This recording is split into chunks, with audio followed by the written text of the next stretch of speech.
Welcome to the United States Probation Office orientation video for the Northern District of Florida. This video is set up for you to have a comprehensive understanding of what you need to do to successfully complete your term of supervision. If you have any questions, be sure to write them down and discuss them with your probation officer at the conclusion of this video. You may have personal needs, concerns, and perhaps problems you will need to address.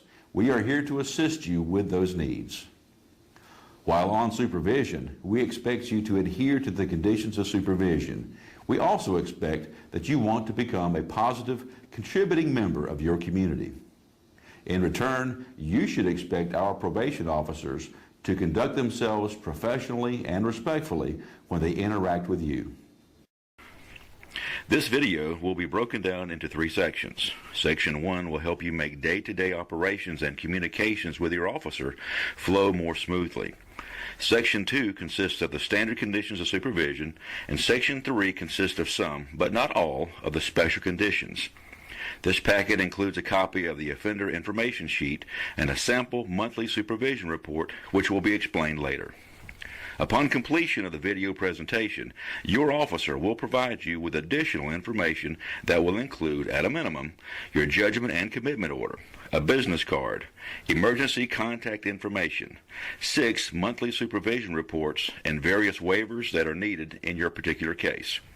You will be asked to sign your judgment and offender information sheet acknowledging your understanding of the conditions of supervision and supervision requirements.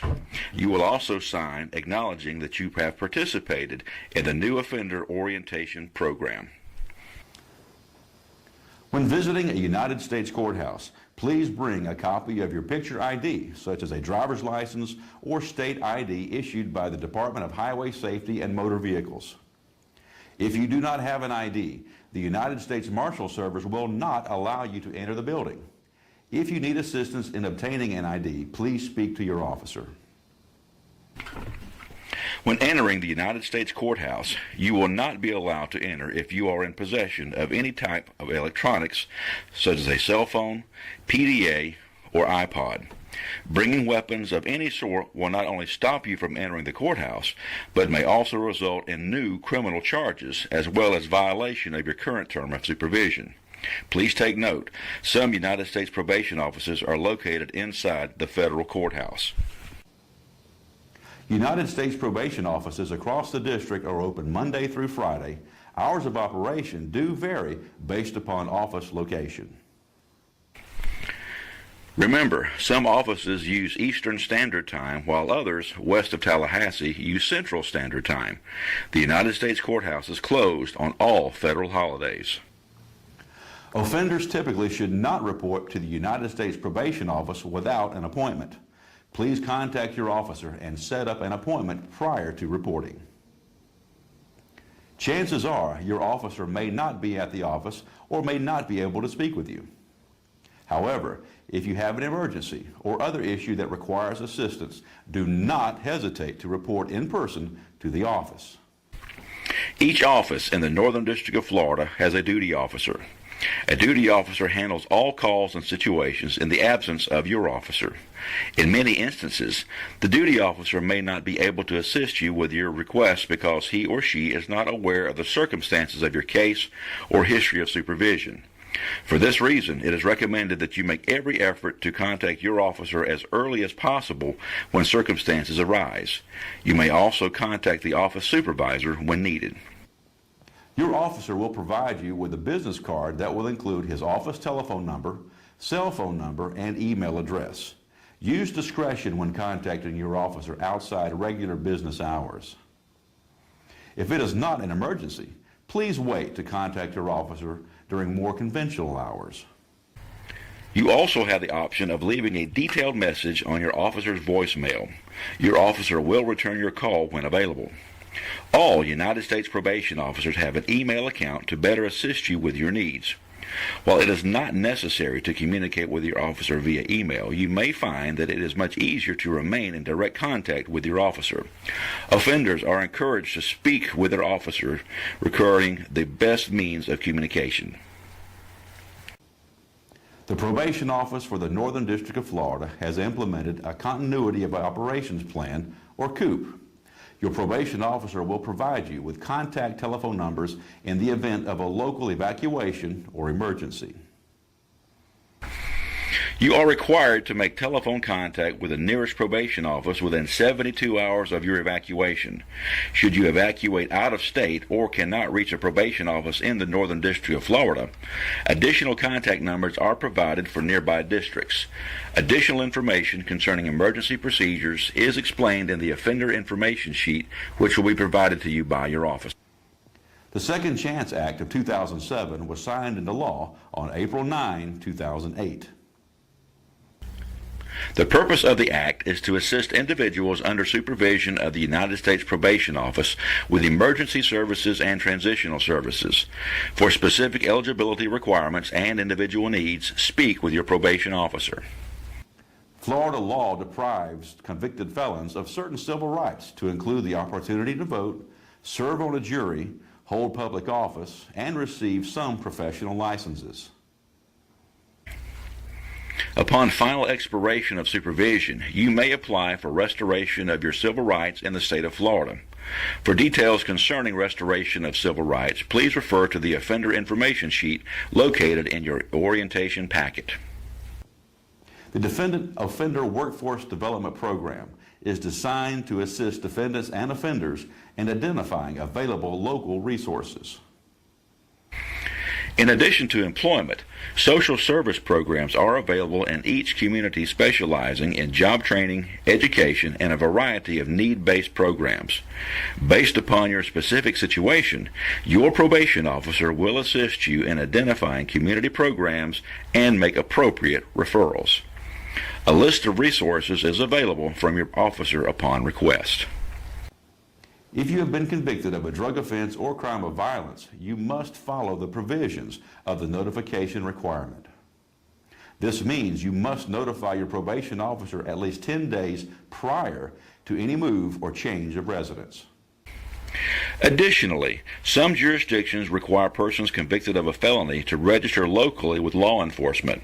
Your probation officer will advise you if this requirement is applicable in your case.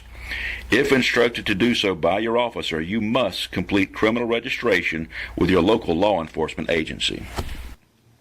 Offenders ordered to pay a special monetary assessment, fine, or restitution shall make all payments in the form of a cashier's check or money order, payable to the clerk, U.S. District Court.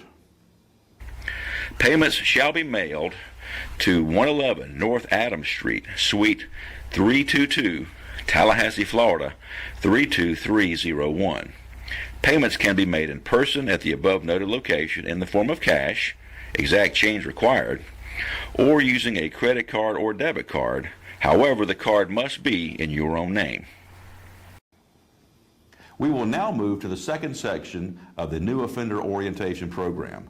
This next section explains the standard conditions or requirements of supervised release and probation. The standard conditions of supervision are listed numerically on your judgment and commitment order, or your J&C, and apply uniformly to all offenders. Typically, there are 14 standard conditions listed on the J&C.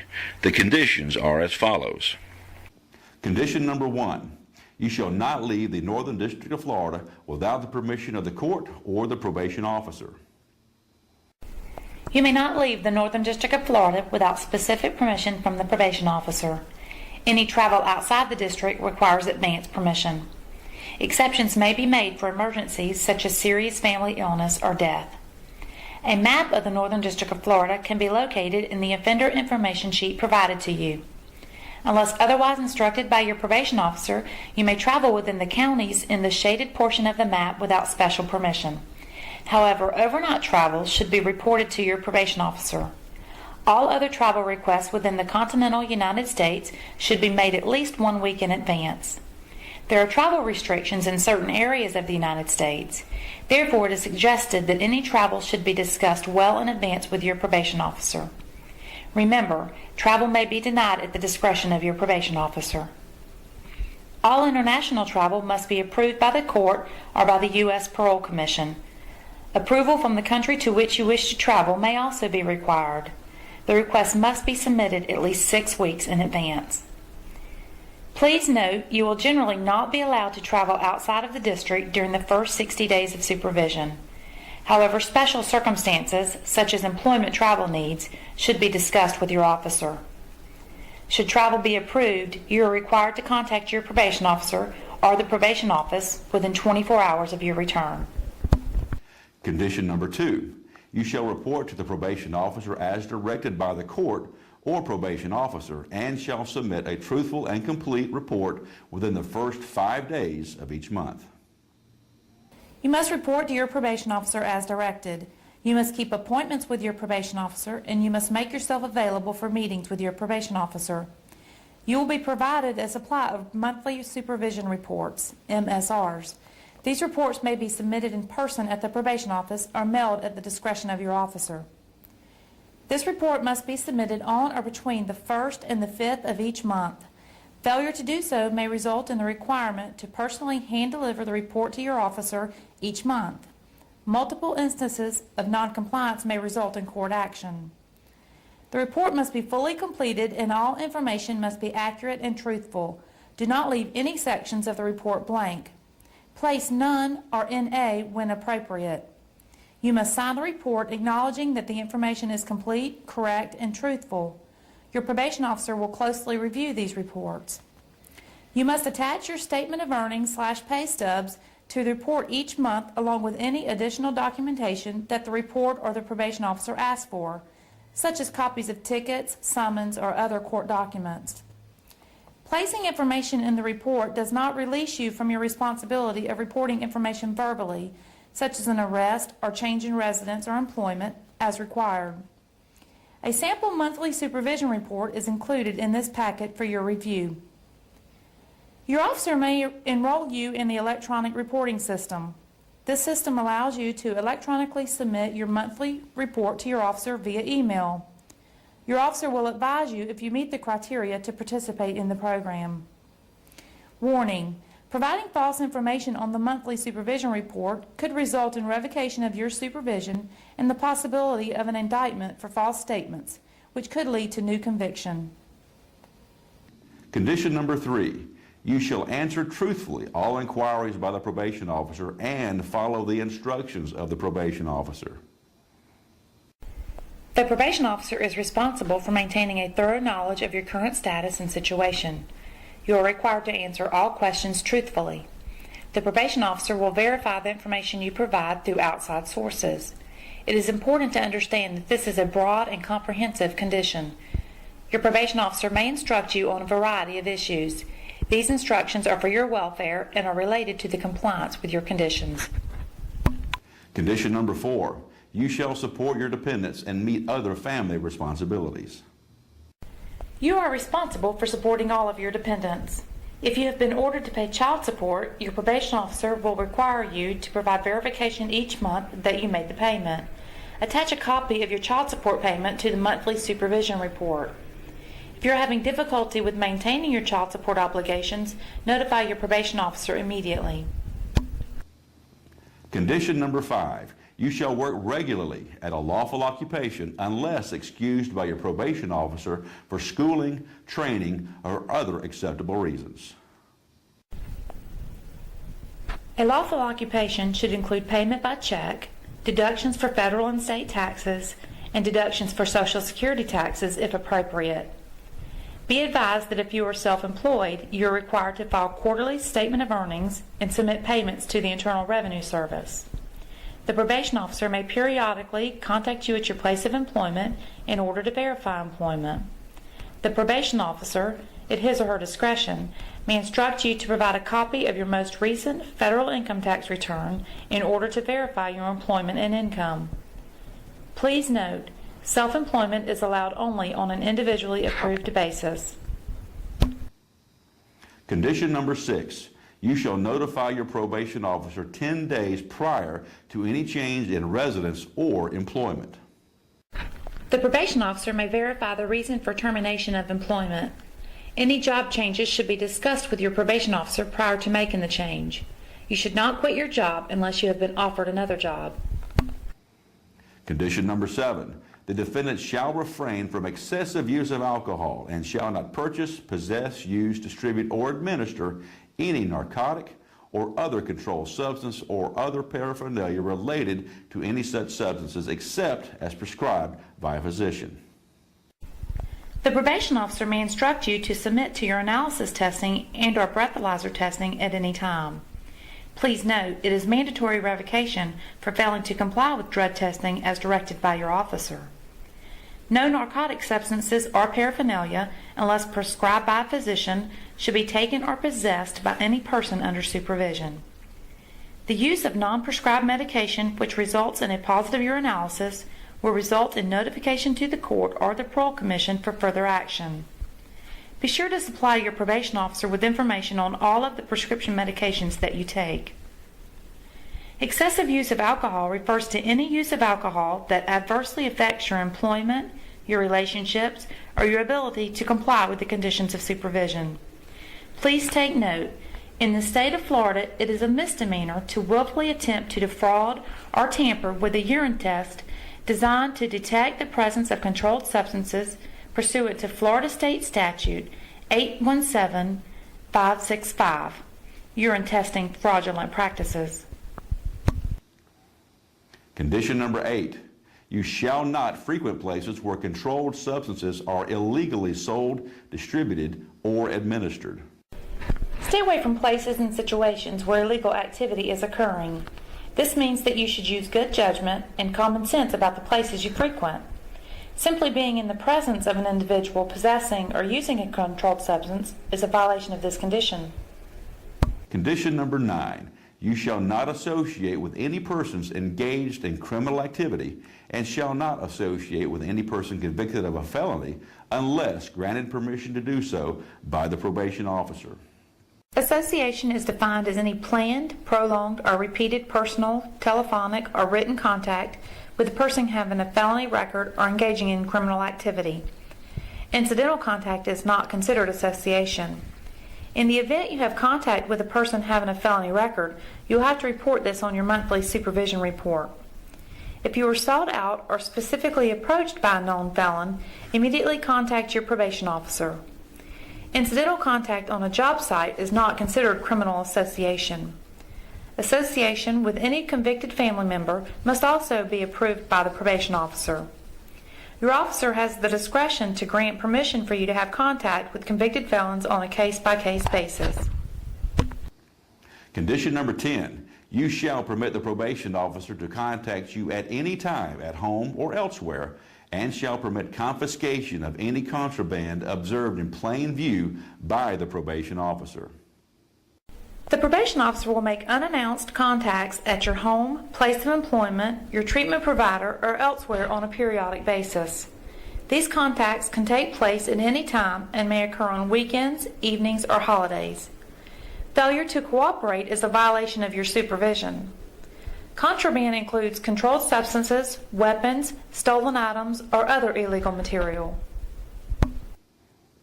Condition number 11, you shall notify the probation officer within 72 hours of being arrested or questioned by a law enforcement officer.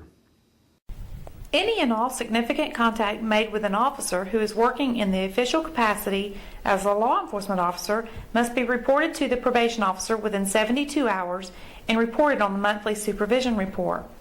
This includes traffic citations, criminal or civil arrest, and questioning by any law enforcement official. This also includes any contact with law enforcement, even if you are ticketed for a non-criminal offense. If your name is run by law enforcement anywhere in the country, your probation officer is notified electronically. Condition number 12, you shall not enter into any agreement to act as an informer or a special agent of a law enforcement agency without permission of the court or parole commission. In the event that you are approached by law enforcement to provide cooperation, immediately notify your probation officer. Do not work as a confidential informant without written consent from your probation officer. Your sentencing judge or the parole commission must also approve this action prior to your involvement. Condition number 13, as directed by the probation officer, you shall notify third parties of risks that may be occasioned by your criminal record, personal history, or characteristics, and shall permit the probation officer to make such notification and to confirm your compliance with such notification requirement. Third-party risk refers to any reasonable connection which may exist between the nature of the offense, any previous criminal conduct, or any other background information, and any employment or other activity where there would be a reasonable risk of personal or financial harm to an identifiable third party or particular group of people. You will be required to promptly disclose your conviction or convictions, giving rise to the third-party risk, and also the fact that you are on supervision. Your probation officer will notify third parties in some situations. The probation officer will then verify that the disclosure has been made. Frequently, third-party risk involves employment. Notify your probation officer of a current or future employer to ensure that third-party risk can be addressed. Condition number 14. If the judgment imposed a fine or a restitution obligation, it shall be a condition of supervision that the defendant pay any such fine or restitution that remains unpaid at the commencement of the term of supervision in accordance with any schedule of payments set forth in the criminal monetary penalty sheet of the judgment. In any case, the defendant should cooperate with the probation officer in meeting any financial obligations. You will be required to make consistent payments toward your fine or restitution as directed by the sentencing judge. This information is contained in your judgment. The probation officer will conduct a financial investigation from time to time to assess your ability to pay. You must advise your probation officer of any changes in your income, assets, or liabilities. Any changes in your payment schedule must be approved by the court. The third and final section of the new offender orientation program focuses on the special conditions of supervised release and probation. Special conditions, like the standard conditions of supervision, are listed on your judgment and commitment order. These conditions vary from individual to individual. Special conditions are case-specific and apply to your personal situation. Because these conditions are unique to your case, this packet contains several examples of typical special conditions most frequently imposed by the court. Your officer will instruct you on the specific special conditions as noted on your J&C at the conclusion of the video presentation. Special condition number 1. The defendant shall not own or possess a firearm, dangerous weapon, or destructive device. You are strictly prohibited from unlawfully possessing firearms, ammunition, dangerous weapons, or destructive devices such as explosives. This includes those persons convicted of misdemeanors who have prior felony convictions. Federal law prohibits persons with felony convictions from possessing firearms, ammunition, or explosives. Under federal law, the penalty is 10 years imprisonment and a $250,000 fine. Florida law makes possession of a firearm by a felon a second-degree felony punishable by up to 15 years imprisonment. Violation of these laws is a violation of your supervision. It is mandatory revocation if a person on supervision is in possession of a firearm. Federal statutes also prohibit possession of firearms and ammunition by persons convicted of any misdemeanor involving domestic violence. If you have any doubts as to what is considered a weapon or what is considered possession, you should ask your officer. Special condition number 2. The defendant shall submit to testing to determine whether he or she is using drugs or alcohol, as may be directed by the probation officer. The Violent Crime Control and Law Enforcement Act of 1994 requires United States probation officers to obtain a urine sample for drug testing within the first 15 days of commencing supervision, and at least 2 additional drug tests on an unscheduled basis. However, if you have a history of alcohol or drug abuse, you will be tested more frequently. United States probation officers have the authority to request urine specimens from any person under supervision. Failure to submit a urine specimen upon request is a violation of the conditions of your supervision. The use of controlled substances while under supervision is prohibited and must be reported to the court. The Anti-Drug Abuse Act of 1988 requires that supervision be revoked if you are found to be in possession of a controlled substance. If you take prescription medication, you must provide proof of the prescription to your officer.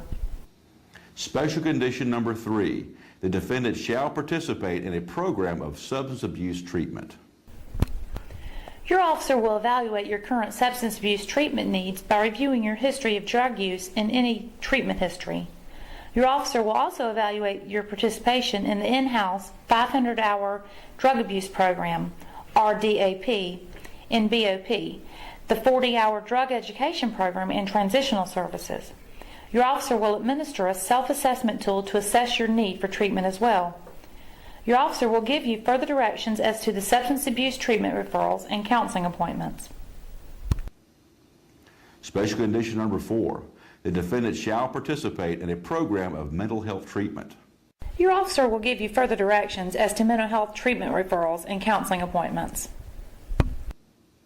Special condition number 5, the defendant shall provide the probation officer all requested financial information, business or personal.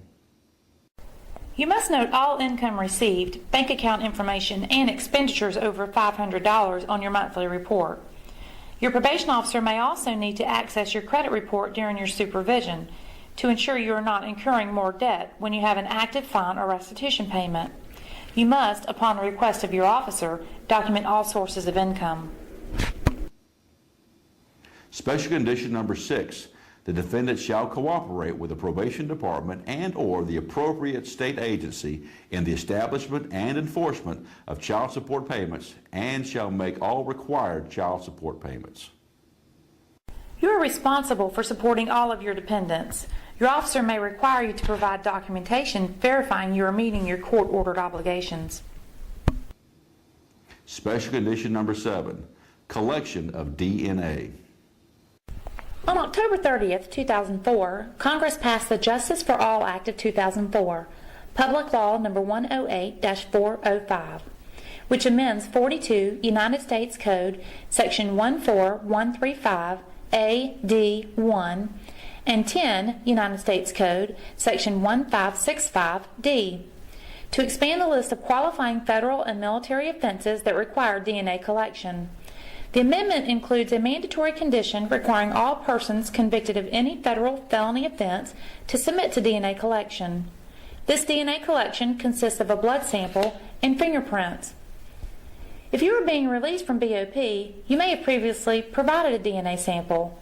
If you do not have a DNA sample on record, your probation officer is responsible for the collection of a sample.